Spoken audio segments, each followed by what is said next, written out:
This is the Influencer Entrepreneurs Podcast with Jenny Melrose, where I strategize with business owners on how to grow and scale their businesses to hit their income goals.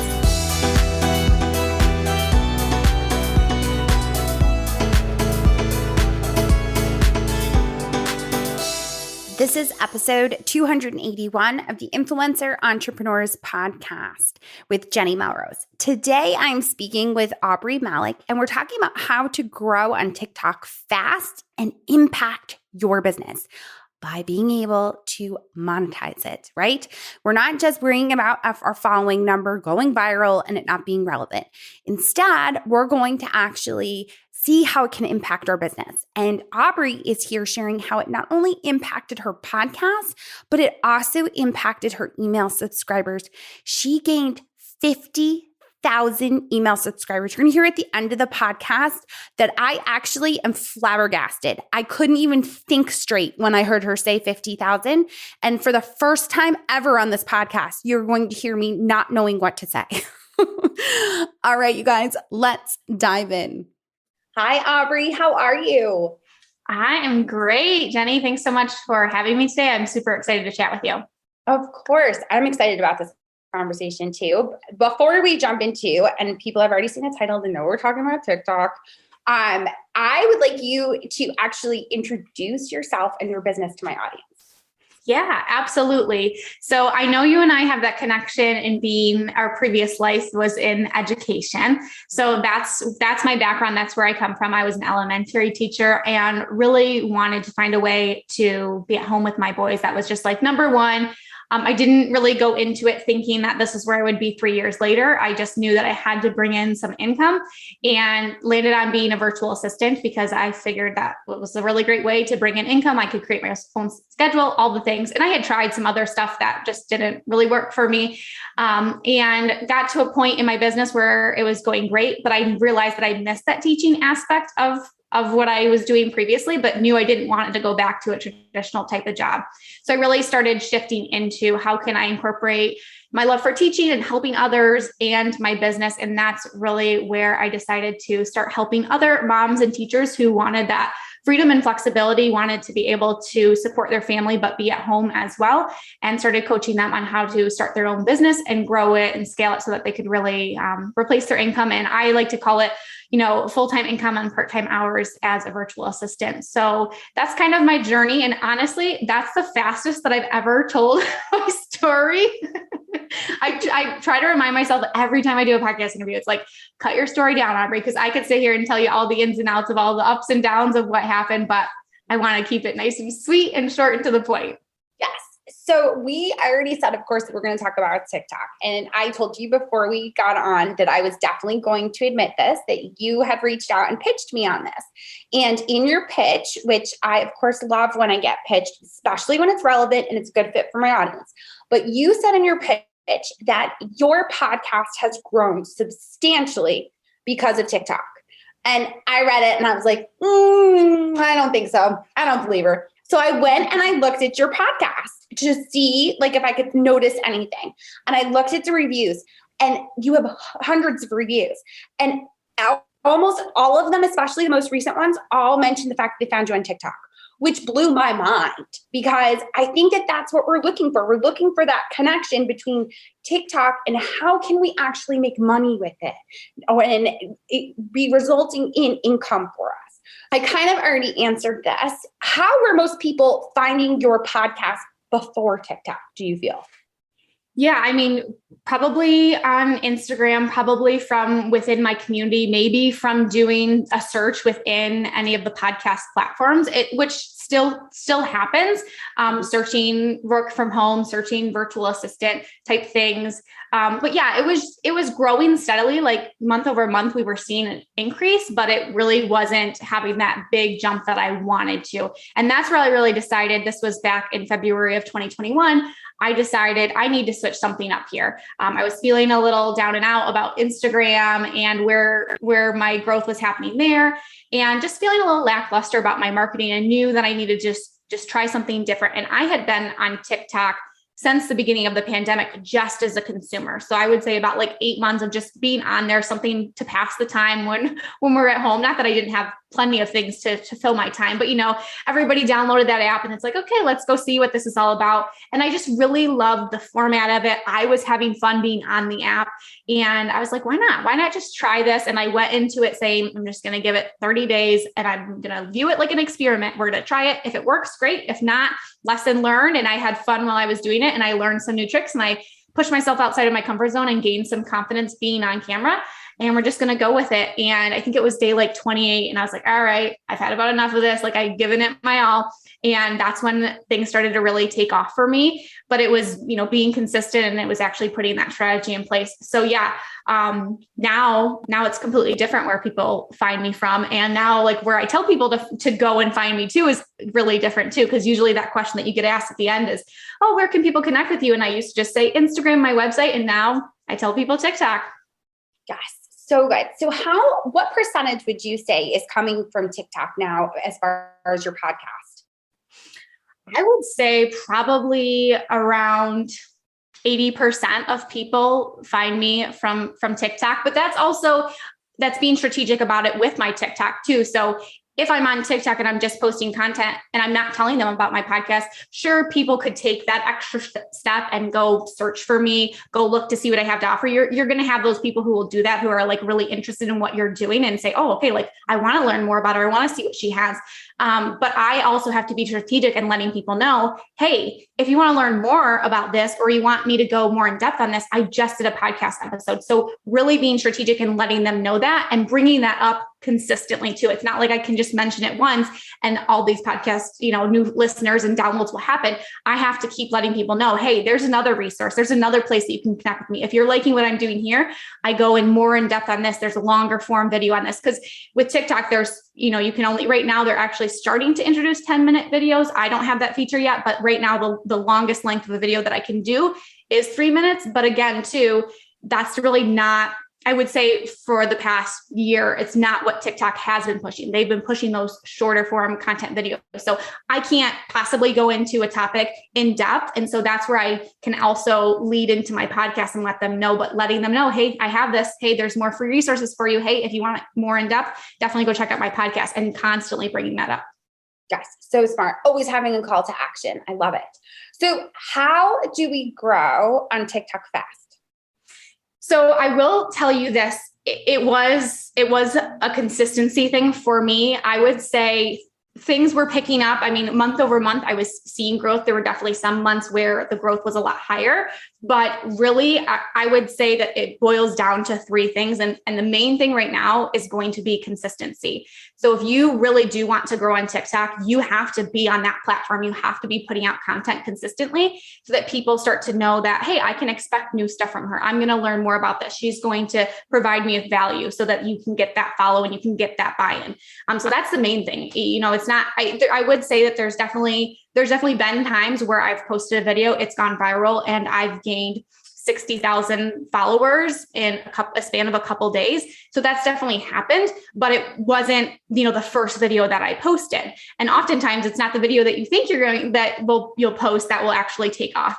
So definitely consistency. I think also too, having a really clear message and mission for what you're putting out there. I think that was something that really helped me. Is I wasn't just posting random things, videos of my kids. I was very strategic in saying, if people come on my page, I want them to know what they're going to learn here. I want them to be like, yes, she's for me, or she's not. So having that really clear messaging and having content that's really going to solve the pain points of who you want to come to your page.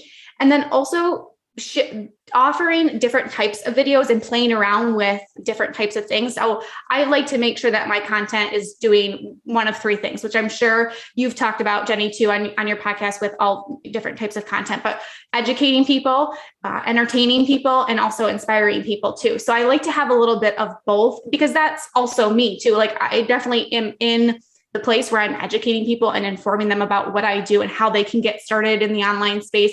But I also want them to be entertained as well and to just mix those things up. I think having that variety of different types of content, not like the messaging, but just different types of content, keeps your audience engaged and keeps them coming back for more and sharing your content too. So I would say those would be the three main tips to really grow. But I think the overall thing, if you want to see success on TikTok, you have to be consistent with it. And that means showing up every day, multiple times per day, which I know can feel overwhelming.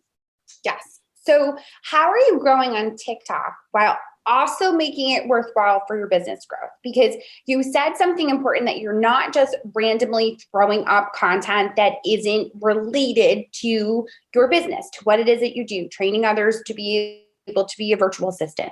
So what is it that you're doing? What type of content? Yeah, I mean, I think definitely we talked about this a little bit to make it worthwhile. And I know we're going to get into this with moving people off the platform, because it's one thing to have all the followers on TikTok, but how do we actually turn those people into paying customers? So really having calls to action, which can sometimes, like, I have to remind myself too, that every video should have some sort of call to action. What do you want them to do from that video? Do you want them to follow you? Do you want them to comment? Do you want them to go check out a resource? You want them to go to your link in your bio? So that definitely being strategic about that. And then also really letting them know how they can connect with you outside of the platform. So when I first got started, and I think this is still the case, you had to have at least 1,000 followers to be able to link something in your bio, which can be a little bit of a pain, right? Because we want them to be able to take action. But the nice thing that you can do, there's 2 platforms that you can link out to from your TikTok page, one of them being Instagram and one of them being YouTube. So, I would also, like, when I couldn't link to that, when I couldn't take them directly from a link to another piece of my content or to an email list or freebie or whatever, I was letting them know, like, come connect with me on Instagram. And I was also building those relationships there. So not only was I, cultivating people on TikTok, but I was pushing them over to Instagram. And I've actually seen a huge growth in my Instagram, even though I'm not super active there as far as doing the in-feed posts. I mainly will pop on stories, connect with people on the DMs, but because I had that linked up, people were naturally being like, I like her. I want to go see what she's doing on Instagram and follow her there too. So hopefully I answered your question. If I didn't, we can definitely go more in depth if I didn't touch on those things that you wanted me to. Yeah, no, that's perfect. I think it's the call to action and really making sure that you are getting them somewhere kind of off the platform onto something else that you actually have.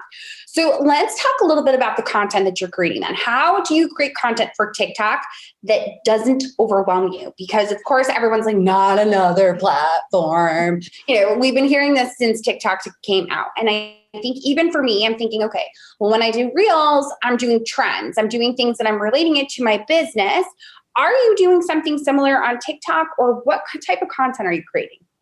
Yeah, absolutely. So that was one thing that I was definitely wanting to make sure that I shared with your audience is, for me, even though I've been on this platform for over a year now, trends are still the easiest for me. It's a really great way to get started. And a lot of times I will tell people who are just getting started to spend some time on the app, like spend a little bit of time going through I know on Instagram, it's like the explore page, but they have the main feed, which is called the For You page. Spend some time in that. And I think that's kind of what gave me a leg up on it, because I had spent so much time just being on the app and being a consumer and seeing like, what were other people doing that was performing well? What kind of captions did they have? What kind of text did they have? How did they have it strategically placed? And what were their call to actions that were performing well? So really just kind of spending some time to see like, okay, what do you enjoy looking at? And then even, like I said, the trends, that's super easy for me because I can see a trend. And because I know, like I said, I have that clear messaging. I know who my audience is. I know what their pain points are. It's easy for me to say, okay, like I can adapt this to my own business and to my own audience and like what they would want to see. So that's like an easy way to get started, but you definitely want to make sure that you're not just doing trends. You want to make sure you're incorporating some of that original content, because that's what's really going to build that know, like, and trust factor when people actually get to see you. And one thing that's been helpful for me is a lot of times, like people are comfortable going on stories. I'll do videos that are like that, where it's kind of like a story where I'm giving like a mini lesson, or I'm sharing 3 quick tips that have helped me. So don't be afraid to use your own voice too. That's something that I would say maybe doesn't perform as well as trends do. Trends are often the way to kind of get picked up by the For You page, because if something's trending in a sound, they might show that to a wider audience. But don't be afraid to show your own voice, because when people see you doing a trend, they're going to come to your page and they're going to want to see, okay, like what does she have to offer? And if they start to go through your videos and they start to hear your voice and to hear how you're helping them and educating them and teaching them, that's what's going to get them to want to press that follow button too. So that's one tip that I would have. And then as far as like not having it overwhelm you, when I got started, I had my podcast for over a year and a half. So I had a lot of content that was that like educational piece that I could pull from. So it's taking some of the content that maybe you're already producing on another platform, whatever that is, whatever your long form content that you're doing, maybe your email list, blogging, if you're doing a podcast, taking that and breaking it down into bite-sized pieces. So maybe I did a podcast episode about 5 different ways to find clients online. I could break that into 5 different videos and have it be a series. Series perform really well because if someone gets one tip and you're like, follow for part 2, or come back to see my next tip on how to find clients, or, tomorrow I'm going to be sharing about this.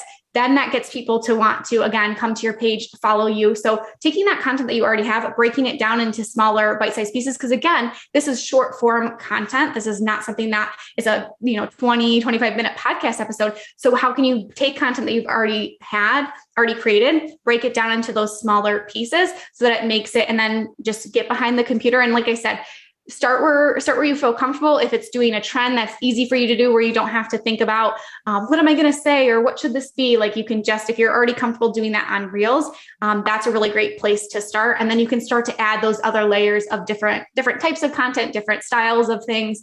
And again, using the app and seeing what is already performing well and how can I adapt that to my niche, to my style, to the way that I like to produce content. Are you repurposing your content from TikTok over on Instagram at all, or no? I have done stuff. Here's the interesting thing. A lot of times what trends on TikTok and what trends on Instagram are happening at different times. So what I see is that I'll do a trend on TikTok and then maybe a month later, it'll be trending on Instagram. So it takes a little bit of time for it to transfer over. So I do try to, if I am going to transfer anything over, I do try to like space that out so that I catch it when that trend is happening. Because obviously if that's a trending sound on Instagram, that's going to help push my content out to more people. I've recently started taking some of my content that will perform well on TikTok over to Pinterest as well as another thing, because I know Pinterest is pushing idea pins. So it's definitely something that you can do. And of course, like Instagram doesn't want that other content on their page. So if you can remove the watermark to help that too, or even just taking what you did on TikTok, if you've already got that idea and maybe refilming it over in Instagram. Again, that's another added step, but definitely getting familiar with that platform and how their editing system is and everything like that. Yes, no, absolutely. So one of the things that I always say is that social media is rented property. You don't actually own it, right? So how do we continue to grow on TikTok, but yet make sure it's helping our bottom line? Yeah. So that's where I definitely recommend having that link in the bio as soon as you get that. But also too, remembering that you can link outward from TikTok. So if you can link up your Instagram, having that call to action in your Instagram bio so that if they're already taking that next step with you to say like, okay, I want to see what's on her TikTok page. And then, oh, she's got her Instagram link, making sure that you have that clear roadmap of, if they land on my Instagram profile and all they're doing is scanning, like how can I get their attention to take that next step with me? But I definitely recommend having it be some type of freebie, having it be a longer explanation of what you're doing. So I trialed this out when I first got started. When I had the link in my bio, I linked it to a digital product. And that did really well. It was a lower price digital product. Obviously, I was getting them on my email list, but people on TikTok are actually kind of primed to buy. If they see something that they like on TikTok, they're willing to take that next step. A lot of the statistics and the studies that they're doing is showing that people are really primed to buy from TikTok. So I started out doing that. And then I wanted to make sure that I was still capturing people because my follower list was growing. And I'm like, I know that I'm not getting all these people over to my podcast. I know that I'm not getting all these people in my funnel.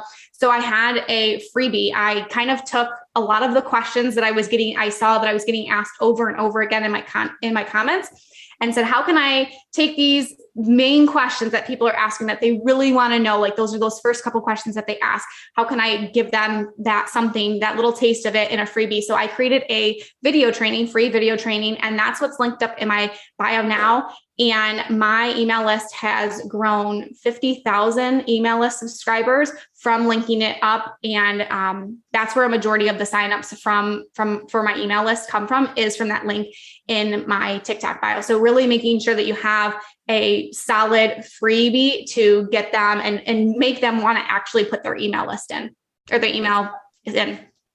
Okay. I don't know if I had like a record squeal kind of part. I know I'm making myself sound really old here, but like you just said 50,000 email subscribers you gained from TikTok. Mm-hmm. Holy crap, Aubree. Okay, then. So that's amazing. Yeah. I'm this is probably one of the first times I'm at a loss for words ever.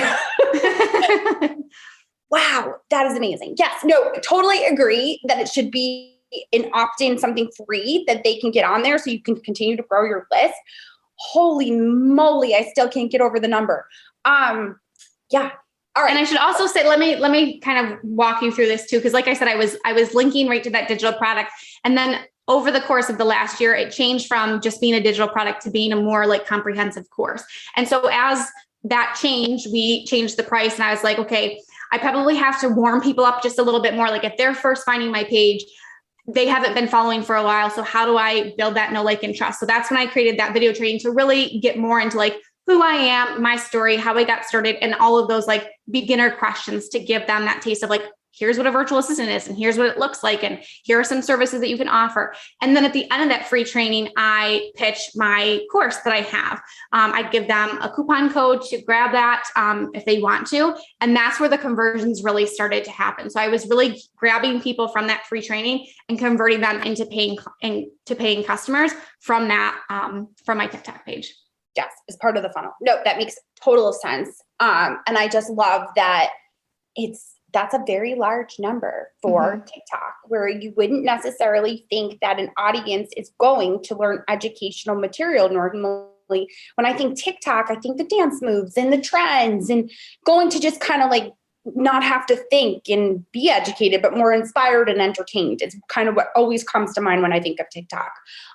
So the fact that they're looking for that education material, and it has obviously converted into not only subscribers, but also paying clients now, is amazing. And I am so excited for you. Aubree, where are the best places to connect with you?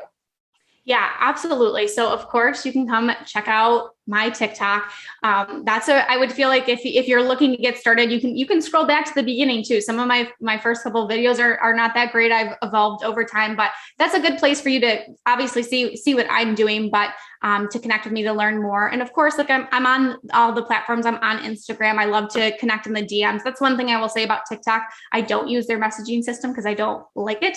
I love that Instagram has voice DMs because that's how I communicate. So I still utilize that platform there too. And then of course, my website, aubreemalick.com. And yeah, those are the places you can come connect with me. And you also have a podcast as well, right? Yep. It's called Freelancer to CEO. And I have episodes that I've done there on TikTok on, how I grew. I done like a couple updated ones too. So it's like, here's how I grew from 0 to 20,000. And here's what I've learned in my first year on TikTok. And here's things that, so I definitely have those episodes too that can help you. Or if you're, interested in freelancing too, I have episodes to support you there as well. Excellent. Well, Aubree, thank you so much for sharing with me and my audience, of course, as well. Yeah, absolutely. It's been a pleasure. Thanks so much, Jenny. Of course. All right. So clearly that number of 50,000 made me stop. I know it's right at the end of the interview that it happened. And she was so cute after the interview saying how she doesn't like to just throw those numbers out to be like a shiny object kind of thing. And I looked at her and I'm like, yeah, it's a shiny object thing. And I'm pretty certain the second I get off this interview with you, I'm going to text my VA to make sure that she understands that TikTok is in our future. So I hope you guys are taking the time to make sure that you're checking out what Aubree exactly is doing and really understanding that the call to action is so important when you are creating content like this. All right, guys, until next time, I will see you all then.